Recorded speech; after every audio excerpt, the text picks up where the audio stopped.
It is Monday, January 21, 2019 at 5 p.m. This is a meeting of the Village Board of the Village of Oregon. I'd like to call the meeting to order and request roll call, please. Peterson, Here. Staton, Here. Carpenter, Here. Bollig, Here. Boudreaux, Here. Glish, Here. Jacobson. Here. Thank you. All present and accounted for. Item 3 is public appearances. We have 2 nice recognitions to take care of tonight, which we're pleased to do. The first, item A, is discussion and possible action on a proclamation for Lycon Incorporated. So we're going to start with the motion, so we're following Robert's Rules of Order as directed by our village attorney. I'll move that. I'll second. Thank you. Any discussion? All in favor, please say aye. Aye. Good, I'm really glad we approved that. Would have been not good not to. So we have an official proclamation we'll present to Pat Lyons from Lycon and ask him to say a few words. We're going to read this. Again, I will pass it so it'll have a chance to be involved.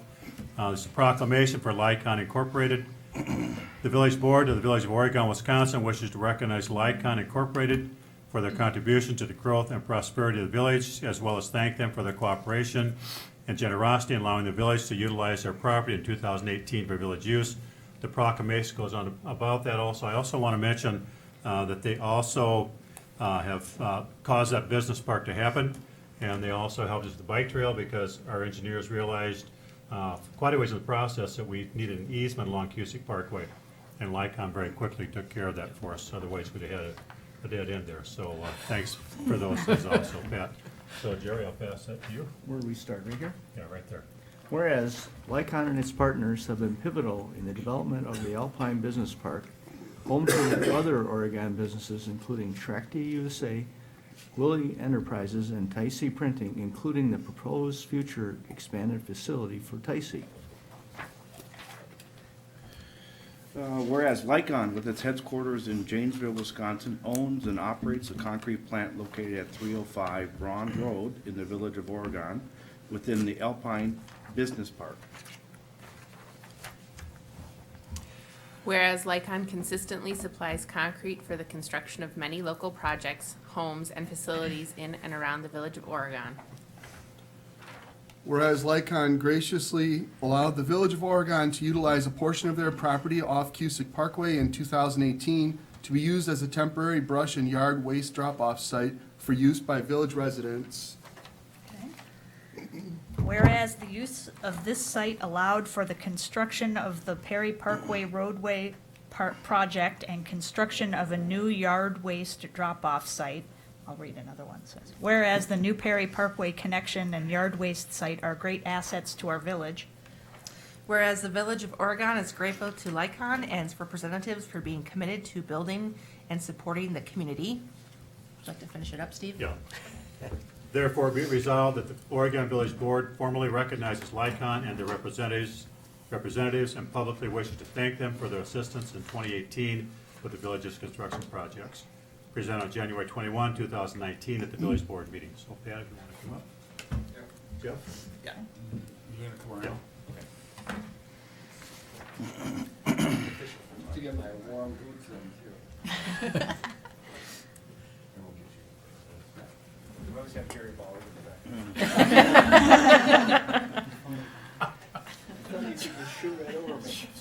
We like to make you feel included. Yeah, one day you won't be there, Jerry. All right. You want to say a few Yeah, I words? do, actually. You know how to grab the microphone there? Yep. All yours. I'm Pat. Is this on?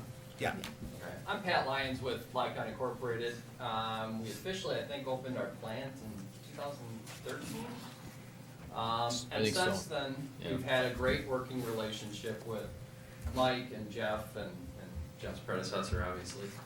And I'd just like to say it's nice to be appreciated, but also to say that, you know, we really appreciate the relationship that we've built over these years.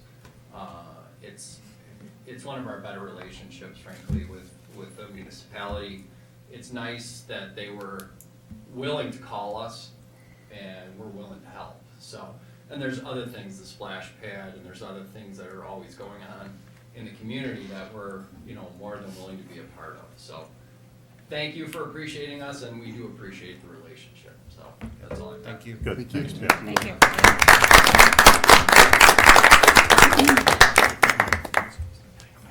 Okay, item 3B, presentation by Eagle Scout Andrew Palmer on his 2018 project to clean, straighten, and repair grave markers in Section 1 of the Prairie Mountain Cemetery. This project was coordinated with Public Works, including use of Public Works staff and equipment for the planned workday. So, Mr. Rao would like to make a few comments, and then you'll be on, Andrew. Yeah. You know, what are the, if you know, one of the tasks when I started was kind of to try to start making some improvements up at the cemetery, and especially some of the older parts of the grave sites. And when I was approached a while back, over the last year, by Andrew, I've known Andrew for a while, and I was approached by him as far as what might be some potential Eagle Scout projects. I did talk with him, and I mentioned the fact that, you know, we need some work done up at the cemetery. And I just want to say this is a great young man. He's been it's been a neat project to work with. It was really neat to see the excitement of my staff, and I say that kind of tongue-in-cheek because they don't show excitement too often, but they're, you know, to see them interested and kind of to see some of the fruits of their labors when they were up there. So I'm excited to introduce Andrew Palmer tonight. He's a full Eagle Scout now, and I'm sure he'll share that with you. He has a book that he'll share with you, but he's going to kind of walk us through just a little bit about his project and kind of show you what he did, as well as kind of some of the results. So, Andrew? Okay, so I will start with passing this around. You guys can go through it if you want. Sorry, this is mine. Yeah, absolutely. Just pop it out there. There you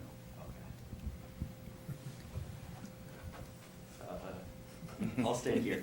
Okay, so last July it was, I gathered 5 or 10 Boy Scouts and a few of my friends, and we went out to go restore the stones at the Prairie Mountain Cemetery, and we were only able to do the work in the first section, and we only did it in this area outlined by the poorly drawn red line. That was the area that was worst, or the worst in the entire cemetery. There were stones that were at a 30-degree angle that were falling over, and it was really bad. So we went out and we got some, I believe it was 10 village workers who helped by using the bobcat, and they would lift the stones, and then we would put down gravel and dirt and make it flat, and then we'd place it down and we'd fill it in, and then we'd put on grass seed, which would help make sure that the stones stayed in place. So, give it a second. So this is me on the morning of the presentation. There we go. And I am instructing the village workers on the process we would use, which was to spray down the stones, and then with this D2 biological solution, which is something that I had Mr. Rao's special order, and we would let it sit for a few minutes, and we'd come back and we'd spray it with water and we'd scrub it off, and the changes were astronomical. The village workers really worked more with the stones, or straightening the stones, since I felt uncomfortable with having miners work on stones that are over 200 years old in some cases. We were too.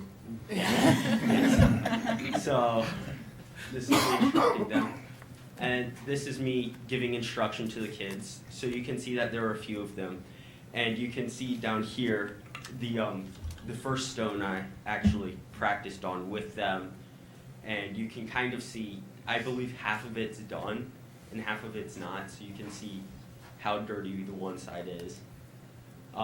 That's me scrubbing it. That's my scout leader right there, and that's a different angle of me scrubbing it. So this was, what was it, 1 week before? Yeah, we went out there and did a test about a week before. We did a test on, the stone was Elvina Usher's. It was actually her and her husband, and they were flat, so we figured that they would be easy to test, and they had lichen growths on all of them. You can barely make out the year 1958, and you can hardly even make out the name. So we had these different varieties of brushes. One of them was this yellow one that was kind of like a wire brush, kind of like a toothbrush, and it worked really well in getting inside the small lettering for the names and in the cross on the stone. And then, like I said earlier, we would spray it off with water. So you can kind of just see, this is the half that we've rinsed, and this is the half that we haven't at that point. You can just tell the difference, especially when the sun hits it at this angle, how much cleaner this side looks than this side. And then this was the finished product, and you can see a huge difference. And so this was another stone. I believe it was a family stone, and there was some, most likely a family member a while back who had planted a bush right next to it, as you can see here, and they didn't take care of the bush, and it became overgrown. There were actually smaller headstones inside the bush that we didn't really know were there, and so on the workday, we removed the bush, as you can see there. That actually happened within the first 15 minutes, which was kind of surprising because I did not expect it to go that quickly. And we filled it in with dirt, so you can see there the stone, the full monument is visible, and that's the scouts and some of my friends working on cleaning the stone. You can see that we used pressure sprayers with water and the solution to apply a solution in the water, and then we probably scrubbed this for 15 to 20 minutes alone because it was in such bad condition. And that's another picture of the scrubbing. We poured water over the top since there were some angles or some spots up in here that would have been difficult to spray down. And then this is the finished solution on the first day, I believe.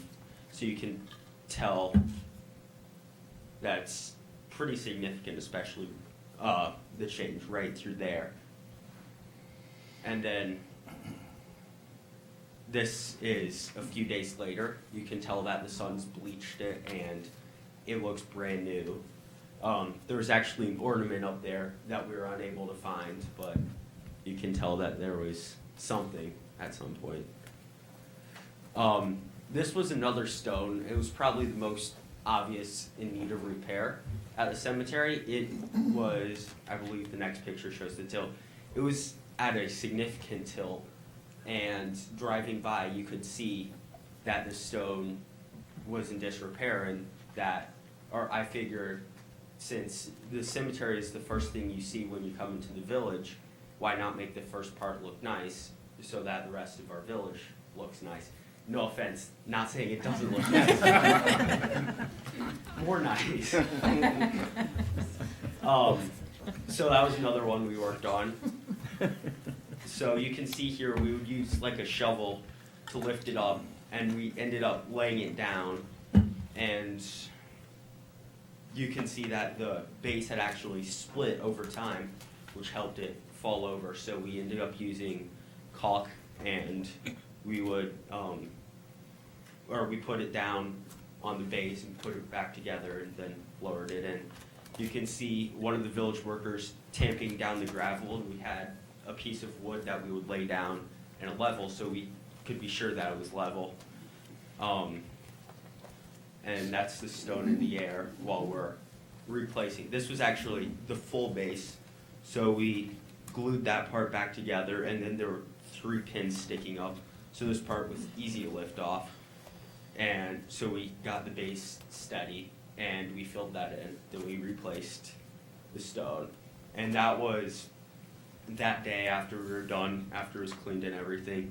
And then I believe, yeah, you can see here how much, or how straight it is with everything else, and a bag of grass seed. And then that was that was another angle from the same day. And you can just tell that it looks so much better. And you can even drive by today and see, even though it's starting to tilt again, but we hope that it'll stay. This was an Oregon resident who had often come to Mr. Rao talking about how she felt that the cemetery needed to be repaired. Her late husband had many relatives buried in the first section and in the second and third section. I believe her husband's even buried in the third section. Second or third, yeah. I don't remember which I one. think you're right, the third. So she was actually driving by and she saw that we were doing work. So she stopped and we got to talking, and we were able to find some of her family members, some of her husband's family members that he didn't even know were there. So her last name was Culp, but there were some just in the area. And then this was, I forget which family it was, but each person had their individual stones, and over time they kind of looked like dragon's teeth because they were just, some were taller, some were shorter. There's the one that's tilted.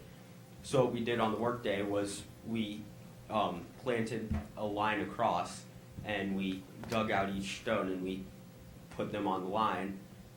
As you can see there's the line. And we made sure that they were all flush before we placed them back in. And you can tell there, we figured out that some of the stones were actually made to be taller. So we had to compensate for that. And that's us grassing the area and making sure that it stays set. And that was a few days later. When we came back, you can see that everything looks clean. There's that one monument where the bush was, and it looks really nice. And so that same day that Mr. Rao and I went out, we were testing our solution on this set of 3, and we sprayed this middle one, and it turned this weird reddish brown color. And we were initially very scared that we damaged the stone because we didn't expect it to turn that color. So we did a lot of scrubbing, but carefully because it was limestone. And we came back on the work day and it looked like that. So we figured what we did was obviously the way it was supposed to happen, because that looks much worse than it does now. Yeah, we wouldn't have included that photo.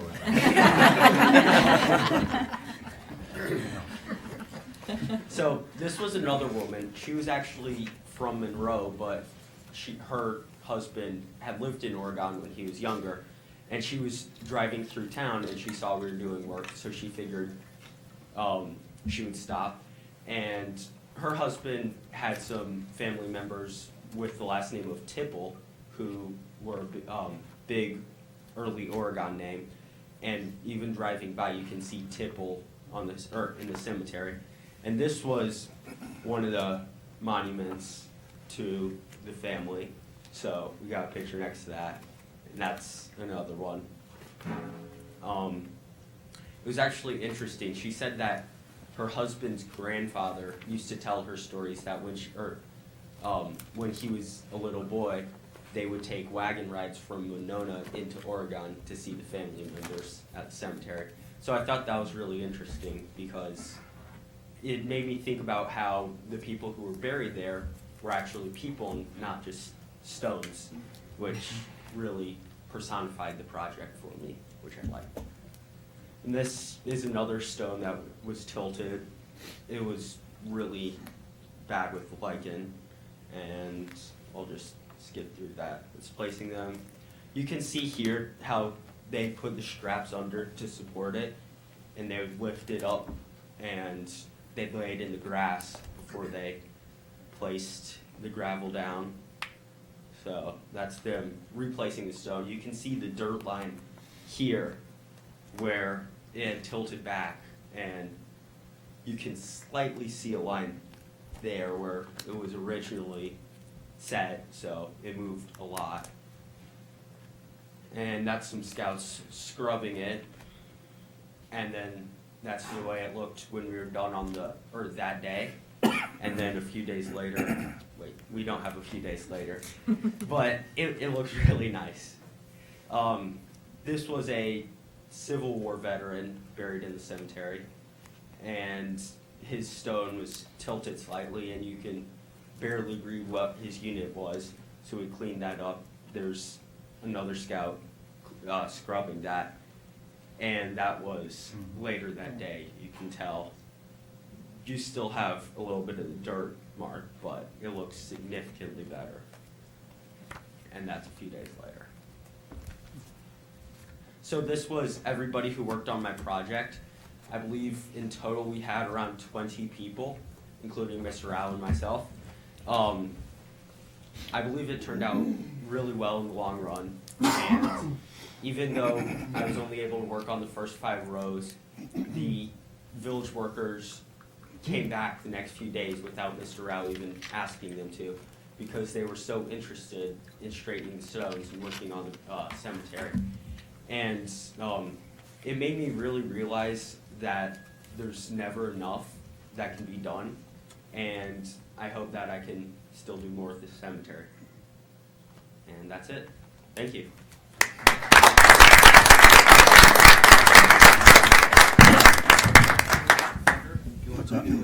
Yeah.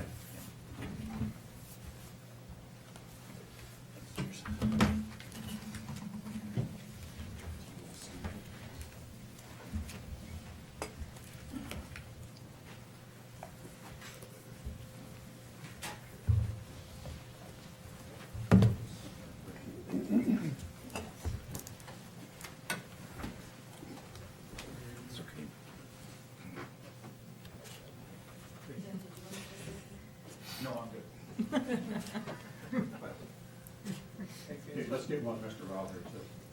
Mr. Rao.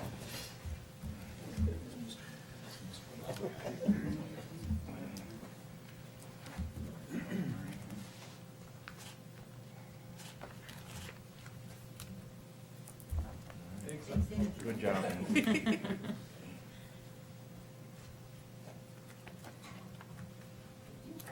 Thank you. Good job.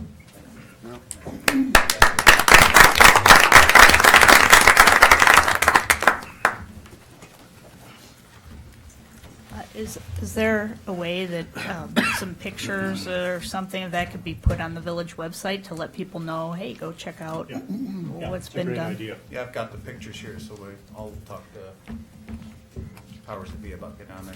The other thing I just want to add, I don't know if you look in the background in this, you see some of the equipment that we've purchased in the last couple of years. And I just wanted to let you know that, I mean, that type of equipment is very appreciated, it's used. It worked fantastic for this kind of projects and stuff, so, you know, if anybody knows the right tool for the right job works really well. So, thank you on behalf of the Public Works for that. So any comments for Andrew and his parents from trustees? Fantastic. Yeah, great That's job. great. No. It's been a long time coming, and Yeah. I mean, wow. That you know, my son is studying Revolutionary War right now, and my husband was just suggesting, oh, you know, there is someone from the Revolutionary War buried right here in Oregon. We should go check it out. And I said, you know, tonight we're going to hear about a young man who was restoring those headstones and making it look nice. And there really wasn't anyone else to do it. It's a great project, and well done. Yeah, you did a great job. You know, you had the actual work time there, but the organization and planning that goes into that is it's a lot of time, as seen in the notebook that's going around there by Amanda. But you did a fantastic job with it, and I'd also like to acknowledge your presentation was really well done also. It wasn't just to go work, get it done, and that's it. You did a great presentation too, and it's young people like you that give us a great future, and we appreciate that. So, and thanks, Mom and Dad, too, for what you've done, because I know you've been a lot behind the scenes to get Andrew to the point that he is, so we appreciate that, too. Thank you. Okay, that takes us to, hard to follow that up, isn't it? Yeah. Takes us to Village Attorney, Village Administrator, item A, status of Oregon Ice Cream Incorporated, alcohol beverage license. Just very briefly, the village received a letter indicating that a new LLC, On Ice Promotions LLC, had purchased the Oregon Ice Arena. The letter requested that the clerk provide whatever paperwork was necessary to change the registration of their account. So we just simply sent them a letter letting them know that if we've got a new owner of the facility that will be operating the facility, that new owner will need to apply for an alcohol license. We can't just administratively transfer it. So we sent them a letter to that effect. I don't know if we've heard anything yet. No, not yet. Okay. So we're hoping that they will submit, contact the clerk and request the materials needed to apply for a new license. They would contact Joey, and I think Joey would have said something to me, so. Any questions? So, Steve, so can they use the current one that's is there one in effect now? Even though it's a different owner, can they still use it? No. Okay, they are not using it? Well, I was gonna ask, Okay. I sent Matt's letter to the police chief, and I was gonna talk to Brian today, or, I'll just ask Jenny, if we should maybe just check to make sure they're not serving at the ice arena, if you would, please. Yes, definitely. Thank you. Good question, Randy. Any other questions on this? Okay.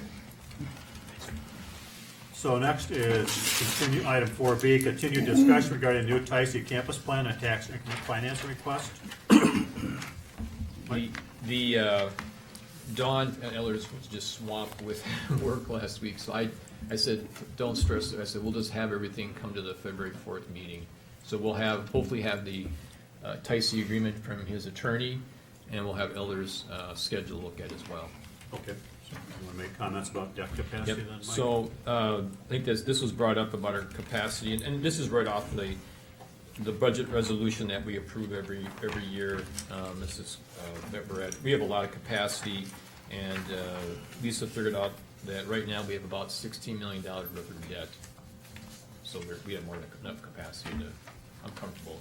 And actually, it's interesting that when I thought about this a little bit, this is one of the things that Moody's will ask us and will make comment on when we get ratings. So we keep having a good rating, so I think it's a good reflection that our debt's not excessive at this point. Okay. Any questions, anyone? So I just have a comment. Yeah. So, first of all, I really appreciate you pulling this data together. Yeah, sure. And I appreciate the board that came before me and the boards that came before them that put us in this position. This is, quite honestly, it's fantastic to be in this position. So thank you. 15 years you've been the administrator. 19. 19 years, right? Just hit my 19. But who's counting? And you shepherded us to this point, and I Thank appreciate you, that. thank you. So thank you very much. Thank you. There aren't a lot of recognitions that go out to administrators and presidents of municipalities. This is just kind of expected, but this doesn't happen by accident. I did want to make a comment, just kind of a continuation as we get through this process, just a very brief comment.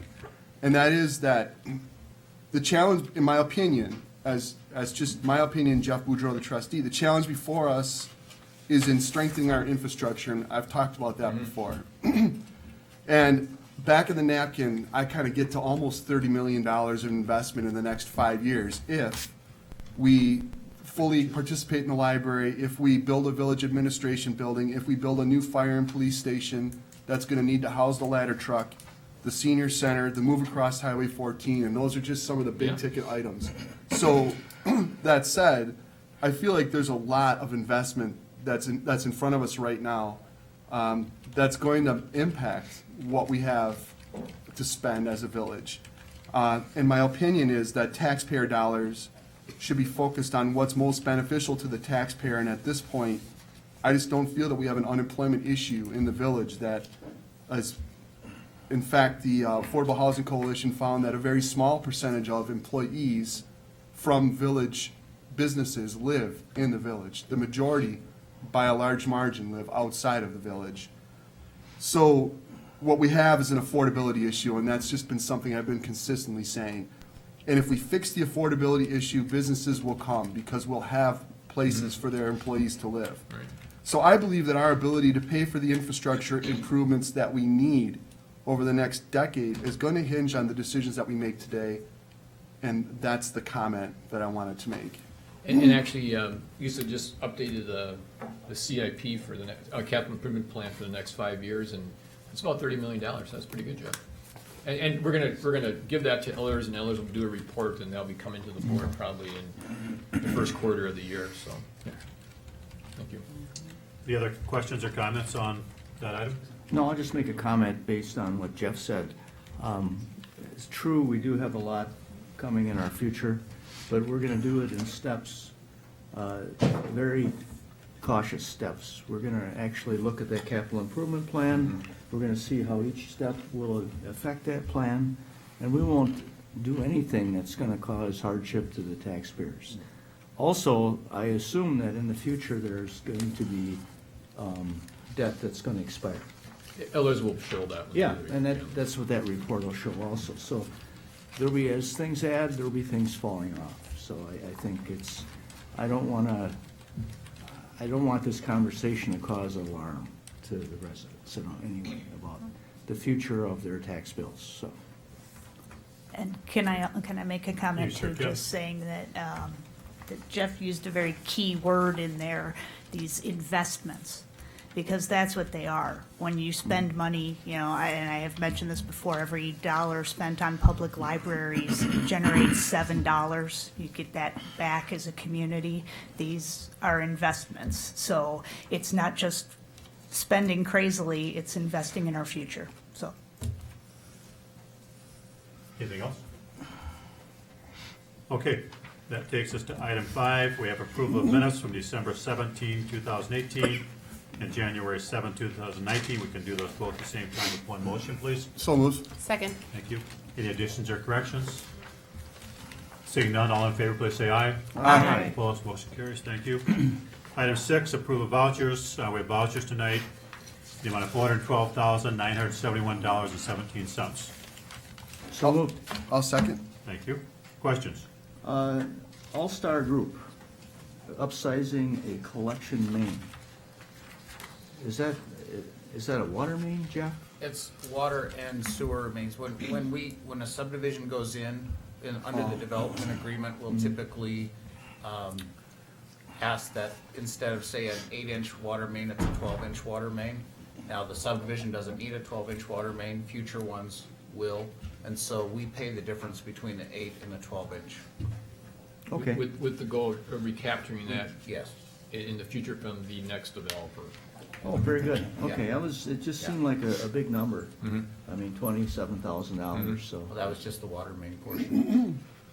Yeah, and then there's sewer main too. okay, Yep. right.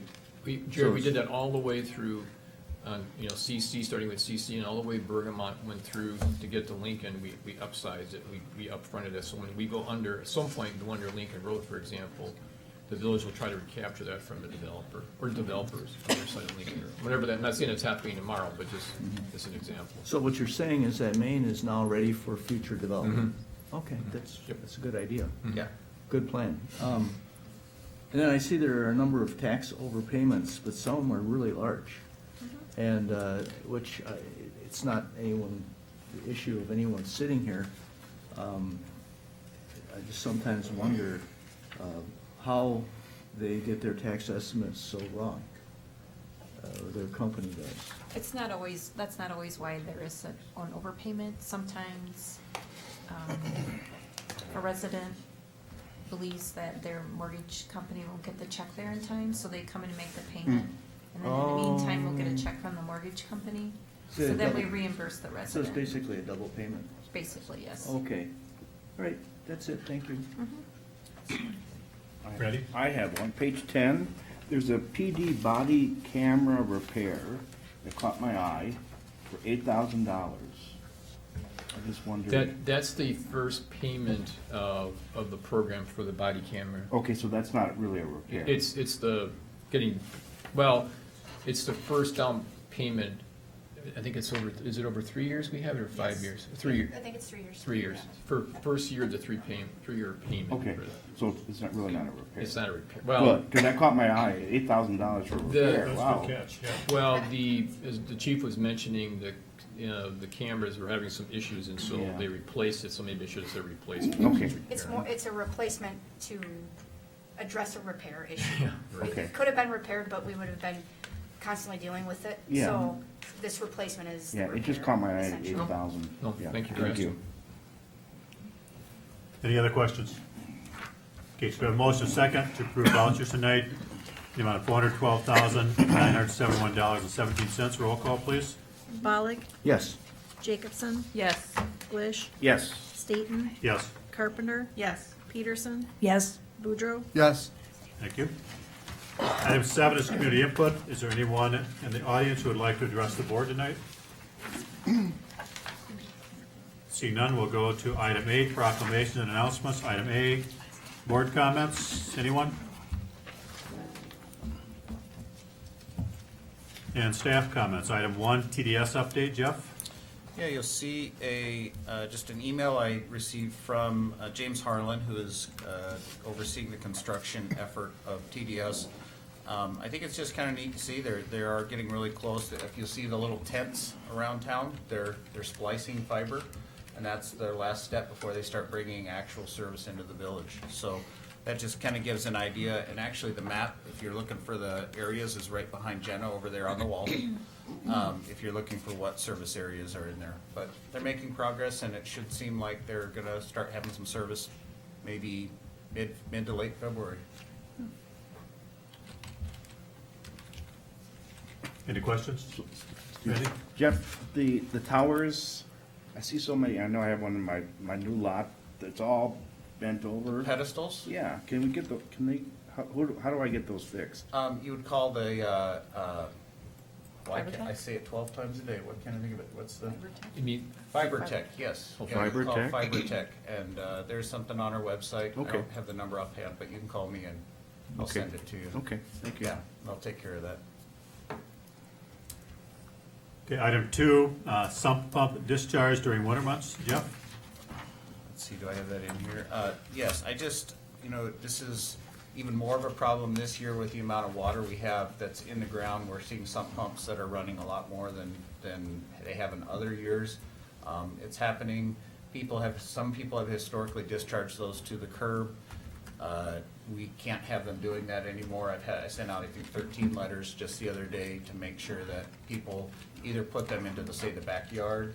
If it's not feasible to put them into the backyard as a last resort, we do allow from November 15th to April 1st, them to allow to discharge into the sanitary sewer, say into a sink or a drain in the basement.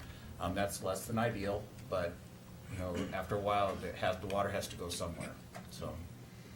We're working with people, and we're trying to keep the ice out of the streets and as much water out of the sewer as possible, but our fear, we want to ask people if they do put it into the sewer system in the springtime, they need to change that back out.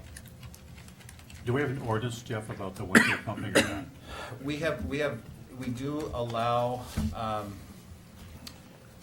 trying to think of, it's ordinance, we don't have a sump pump ordinance, but we do allow in our wastewater, we do allow them to discharge, sump pump discharge in that time period, that Yeah. November to April, but that's about all we have. We don't have a sump pump ordinance.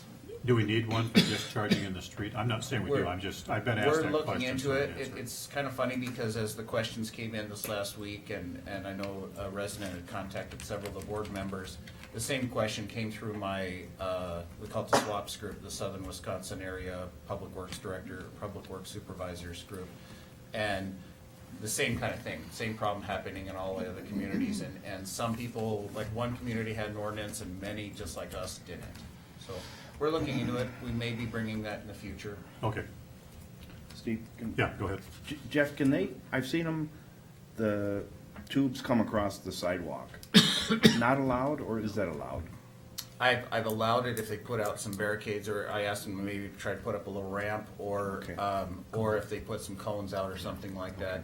It's not ideal, but again, sometimes that's the only, during non-freezing months, that's sometimes the only way to get it out there at this time. But we Okay. work with people on getting possible curb cuts, and unfortunately, it's some of the older part of town, which is the lower part of town, which is the stuff that is the most susceptible right now to Okay. having the high groundwater. Thank you. Any more questions on sump pumps? We'll go to item 3, there's no February primary election, Correct. and then upcoming meetings are listed. So we may have a committee meeting next week. We're waiting for one operator license Okay. person, so we'll see.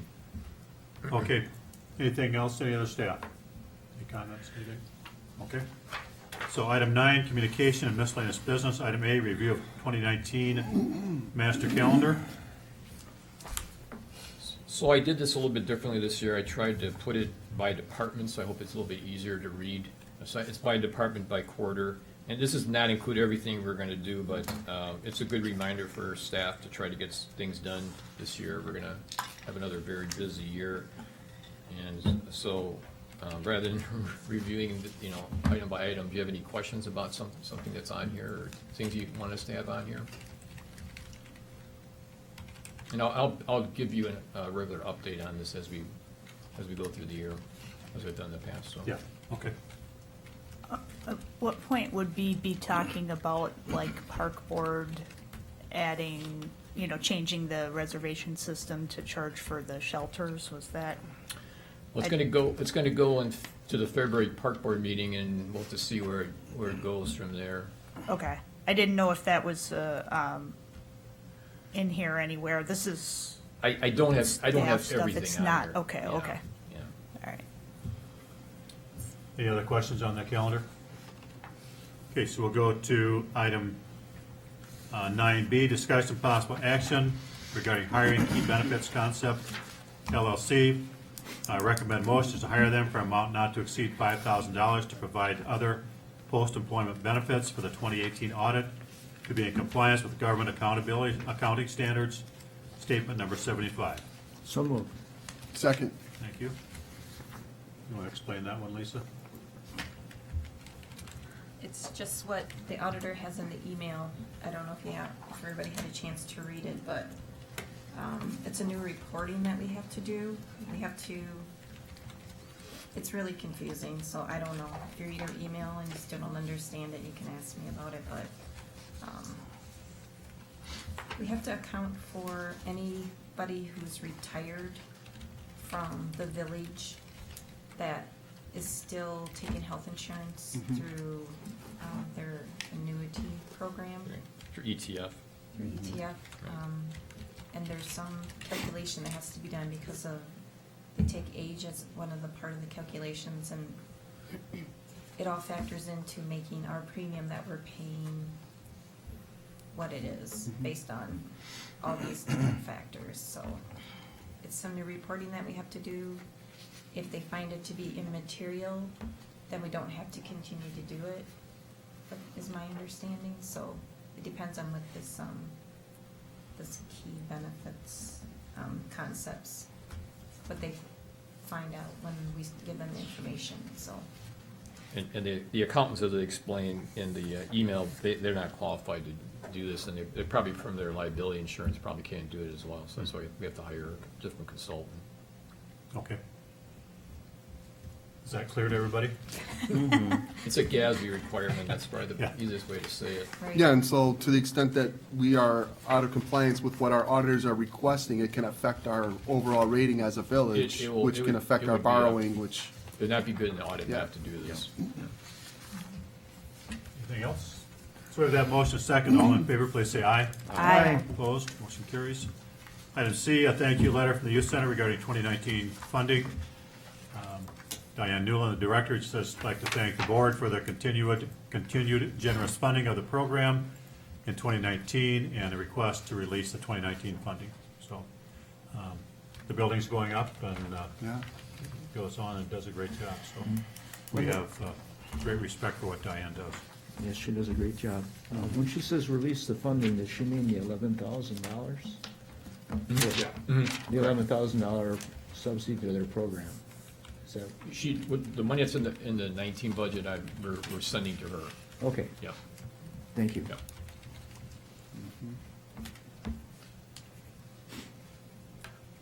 I don't want to read the next one, but I suppose I better. We don't- Status of downtown dumpsters. I'm actually meeting with Bridget from the main tap tomorrow. We've been trying to reach out. Actually, after they came here for the the liquor license issue, I could tell they probably didn't know about the dumpster issue. So I think with Judy's help, I got Bridget to contact me, so, January 31st is the deadline. I'll probably, after meeting with her tomorrow, I'll decide what to do with that deadline, so. Okay. yeah. Any way we can get out of the dumpster business? We may, if no one agrees to sign an agreement and pay us, I'll have the dumpsters removed off our property. That'll be done. We haven't put the fence up again yet, have we? No. Good. No. Good. But the main tap is the only person that has reached out to me, so we'll see. See what happens with this. Okay, I'll keep you posted. yeah, thanks. Thank you, we appreciate it. We'll look forward to it. Anytime you can put We'll look dumpsters on the agenda. Oh, sure, dear. That's a good one. Okay, 9E, Police Department reports, K-9 program, summary of major crimes, school resource program, and active investigations. Those are all in the packet. Are there any questions or comments anyone has? Just continue to be amazed by how many alcohol-related incidents we have in the village relative to all the other crimes that are committed here. And that was looked into several years ago. I think 65% of the significant action the police department had alcohol involvement. That's kind of pretty much true statewide. It doesn't vary a lot. Yeah. Pretty amazing. Any questions or comments, anyone? Again, as we always try to say each month, we appreciate what our department does. Okay, item F, discussion possible action regarding police department Explorer equipment. Recommended motion is to declare that equipment as surplus. So moved. Second. Thank you. Any questions? All in favor, please say aye. Aye. Opposed, motion carries. Item G, discussion possible action, appointments to Cable TV Committee. Recommended motion to appoint Mark Miller and Carly McWilliams to the Cable TV Committee. I'll move. Second. Thank you. Any discussion? Questions? All in favor, please say aye. Aye. Opposed, motion carries. Item H, discussion possible action, Village Hall equipment. Recommended motion, declare Village Hall equipment as surplus. So moved. Second. Thank you. Any questions or comments? Yeah, what equipment are we talking about? There's nothing in the packet about it. We All are moving furniture What around, is bringing this? some of the Oscar Mayer furniture in. And Oh, like, that's for right, example, you- my desk, we'll declare surplus, and then we're gonna try to sell it, for example. All right, But so it's not- basically office. Yep, and then we're gonna give, at some point when we're done with everything, including creating the break room, we're gonna give the village board a tour after a board meeting. Okay. Ooh, can't wait. Fun. I think Jeff Rao and Public staff are doing a great job getting this organized, so. Yeah. Any other questions? So the motion is second to declare Village Hall equipment as surplus. All in favor, please say aye. Aye. Opposed, motion carries. Item I, discussion possible action regarding Building 10 wastewater treatment plant electric unit heater. Recommended motion is to approve the quote from Searle Electric for option 1, the amount of $5,299 for an electric unit heater for the pump room at Building 10 at the wastewater treatment plant. Funding will come from the equipment replacement fund. I'll move that. Thank you. Second. Thank you. Pretty self-explanatory, just an old heater. It's expensive because it's an explosion-proof room, so. Okay. Questions, comments? All in favor? Aye. Opposed, motion carries. Thank you. Item J, discussion possible action, hiring part-time police secretary position. Recommend motion is to hire Amanda Stack for the part-time police secretary position at the hourly rate of $19.39. I'll move. Second. Thank you. Any questions? All in favor, please say aye. Aye. Opposed, motion carries. Item K, discussion of possible action regarding temporary Class B license for Rotary Club of Oregon cheese and wine tasting event on March 9th, 2019 at the Gorman Company, 200 North Main Street. Police background checks were completed on all applicants. Recommend a motion to approve temporary Class B license for Rotary Club of Oregon cheese and wine tasting event on March 9, 2019 at the Gorman Company, 200 North Main Street. I'll move. Thank you. Well, I'll second then. Okay. We give it to Randy and I'll second. Okay, we have a motion second. Are there questions or comments? That's been going on several years now, right, Jeannie? It has, yeah. It sells out, it's highly successful, and a lot of fun, so. Yeah. Good for the Rotary Club. All in favor, please say aye. Aye. Opposed, motion carries. Item L, discussion of possible action soliciting engineering proposals for Janesville Street and Park Street intersection improvements. Recommended motion is to authorize the Director of Public Works to solicit those proposals for those two streets and their intersections. So moved. Second. Thank you. This is just to go out to, just You'll to be get quiet is engineering what you'll be. proposals. Yeah, so this is nothing, we don't have costs or prices or anything yet. This is just making sure you're on board with us. Okay. Start that process. Questions or comments? All in favor, please say aye. Aye. Opposed, motion carries.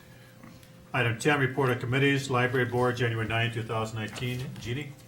Yeah, so there's 3 items here. I'll read them all and then give you an update. The first one is the library board has selected OPN Architects for our preliminary architectural services for the new library building.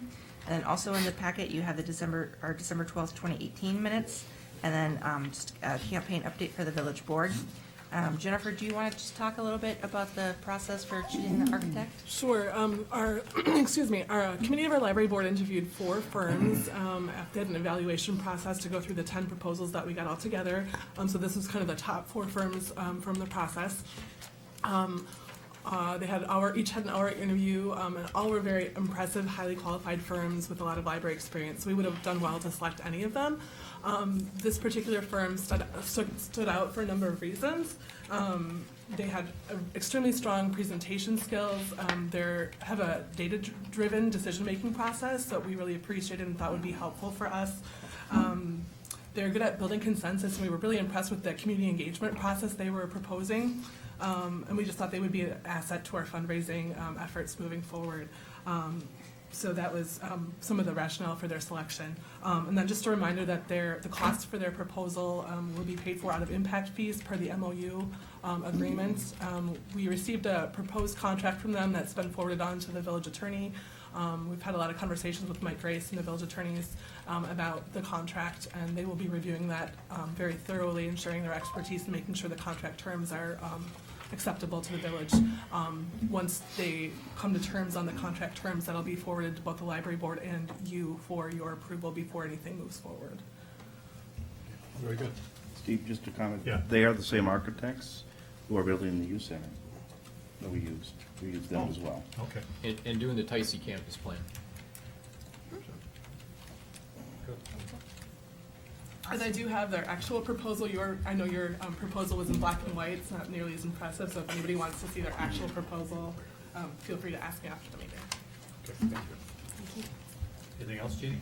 I would just say for the campaign update, we have our first steering committee meeting coming up. We've identified members of that. So we are going to start planning, shaking and rolling to raise $4 million to build a new library. So, and I'm on the committee. Yay.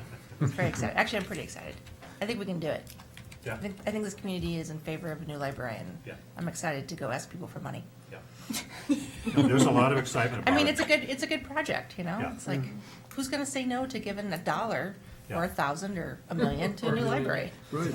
That's right. Yeah, and Jennifer and the Jeannie, right? library board are giving us great leadership on this too, Yes. and that really helps build excitement with the level of expertise that we have, so.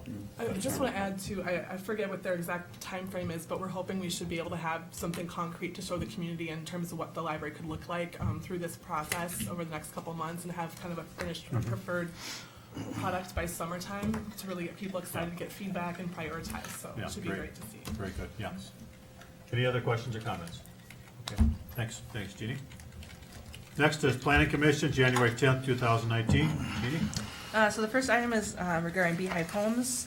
So the Planning Commission made a discussion about the proposed SIP for the Beehive Homes. This is Phase 2. It's located at 101 and 201 North Bergamot Boulevard. To add the Phase 1 specific implementation plan approved for their first building in March 2016. They are now coming back and are ready to start Phase 2. So this was the motion that came out of Planning Commission. Molzon moved, seconded by Smithback, to approve the SIP for Beehive Homes, Phase 2, as presented, contingent on the following. We asked them to meet the village planner's comments in his memo dated December 31st, noting the generator location may remain as currently shown in the documents, but shall be screened with fence or landscaping, and that final plans must be submitted for staff review and approval. So I'll bring that same motion to the village board. I'll second. Thank you. So it's just, we're excited to see that Beehive Homes is seeing some success, and they're moving on to phase 2. Yeah, good for them. Yeah. That's great. And Gene, just so you know, we received the revised plans, Mike Slavny Oh, did. great. So, and Don in his email to us said that he did do the landscaping around the generator. Yep. So, Okay. Are there questions or comments? We see none. We have that motion and second for Beehive Homes to build their second building. All in favor, please say aye. Aye. Opposed, motion carries. Item 2, Jeannie. This is FYI only amended site plan for landscaping and parking configuration for Burger King. This is a great example of how your planning commission works, because we make decisions and make motions, and then when developers don't follow through, we call them up and say, hey, when are you going to do that? And so this poor architect from Burger King has been in front of us now 3 or 4 times. The owners send him in, and we beat him up. And he says, okay, I'll take that back and try to do it. And this last time, we were pretty much like, get it done. Do it. We asked you to do this 3 times ago. So here's hoping that this actually happens. yeah, he has until November 1st of this year to get it Yes. done. Yeah. What's the problem? The things that the planning commission asked him to do cost money. Well, yeah, that's usually a problem. That's pretty much the problem. Okay. It's centered around some landscaping and some improvements to the parking lot to help Right. create a more of a buffer up near Main Street Yeah. and stuff. So it's just, it's good for me as a citizen to know that our government is watching these folks to make sure that what we approve actually gets implemented. And when it doesn't, we go back and follow through. And it's nice that the things that we do have some teeth, that we can go back and require this stuff to be done.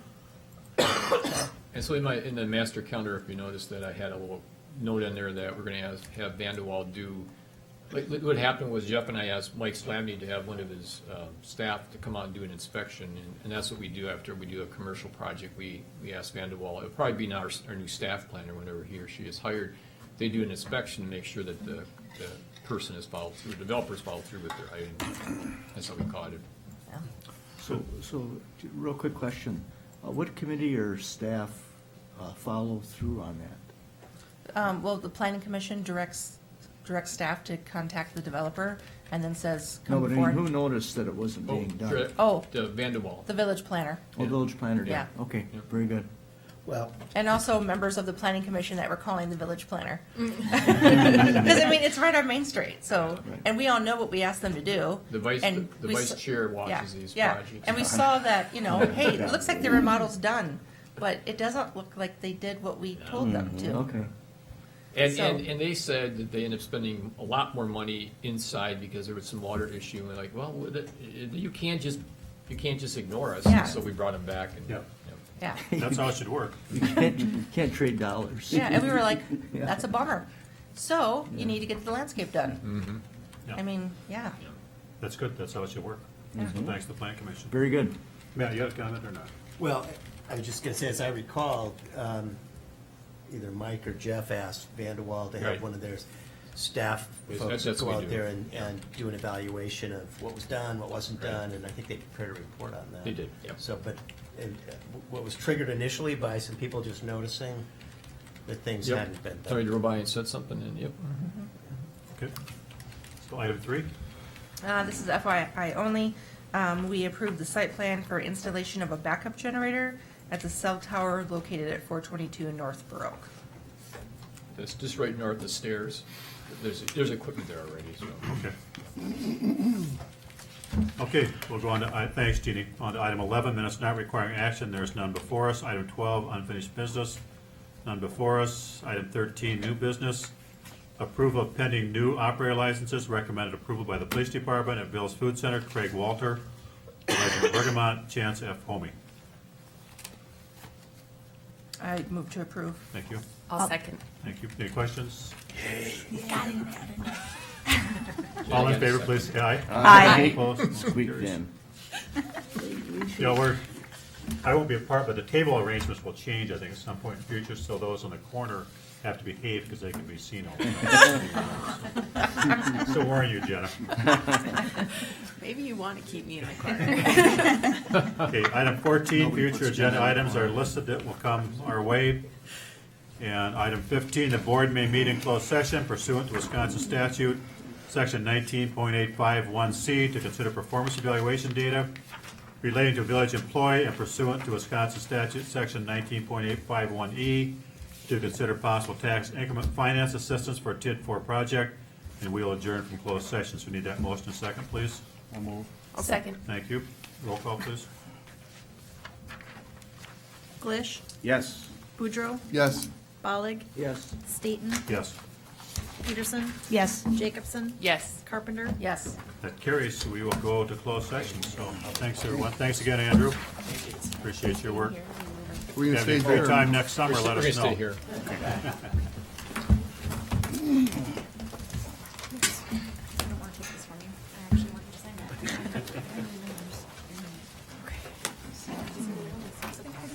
Yes, you Really? Go home and still do this? cool. Yes, good. Wild child.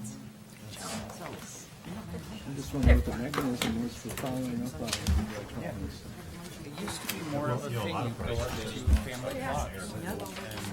Yeah, but after it's done. Yeah. I've actually pictured Jill and I laying down on our gravesite. My daughter was like mortified, she's like, I cannot believe I've taken this picture.